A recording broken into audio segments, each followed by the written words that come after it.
Korban asusila yang kasusnya kini masih ditangani oleh jajaran Unit 4 Perlindungan Anak dan Perempuan Polres Pati telah mendapat respon dan perhatian serius dari berbagai pihak. Sebelumnya, korban juga mendapatkan pendampingan hukum dari Yayasan Women and Child Center Kabupaten Pati, Dinas Sosial Kabupaten Pati, dan Dinas Sosial Provinsi Jawa Tengah. Pada hari Minggu petang tanggal 16 Januari kemarin, Ali Badrudin yang juga merupakan Ketua DPRD Kabupaten Pati bersama para kader Partai Demokrasi Perjuangan Indonesia juga memberikan supportnya. Bahan sembako dan sejumlah uang untuk membantu meringankan beban keluarga korban, Ali Badrudin juga siap membantu mendampingi kasus tersebut sampai ke meja hijau. Kepedulian kami kader PDI Perjuangan Kabupaten Pati yang mana melihat ini musibah yang terjadi pada keluarga korban ya, kebetulan mereka disabilitas ya, yang mana kami mengutuk keras dan mengecam pelaku perbuatan ini, aparat penegak hukum dalam ini Polres Pati untuk segera mengusut tuntas kasus ini.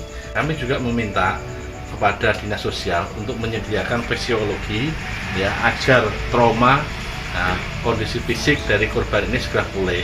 Dan yang terpenting lagi ini Dinas Kesehatan Kabupaten Pati melalui Puskesmas Kecamatan Layu untuk ya, memonitor kesehatan si korban ini maupun janinnya, kemudian menjamin kelahiran ya, si korban ini supaya gratis.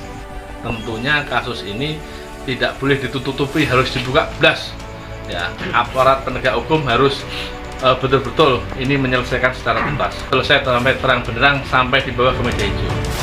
Dalam kesempatan yang sama, Kepala Puskesmas Tayu 1 juga angkat bicara. Selaku dari perwakilan Dinas Kesehatan Kabupaten Pati, terutama untuk wilayah Puskesmas Tayu 1, Tayu Kulon karena masih masuk wilayah Puskesmas Tayu 1. Jadi terkait untuk proses kelahiran maupun dalam menjelang kelahiran tetap kita kawal dan kami pastikan tanpa biaya. Jadi perhatian khusus terutama nanti dari teman-teman bidan desa akan kami upayakan untuk mengawal. Keluarga korban berharap agar pelaku dapat dihukum yang seberat-beratnya sesuai dengan hukum yang berlaku. Kalau materi keluarga niki Mbak Yuni, kula nuntut secara hukum kangge ponakane kula agar pelaku dihukum yang seberat-beratnya sesuai hukum yang berlaku. Meskipun hari mulai gelap, namun Ali Badrudin bersama kader partai bergambar Banten Moncong Putih tetap semangat dalam menebar kebaikan untuk sesama.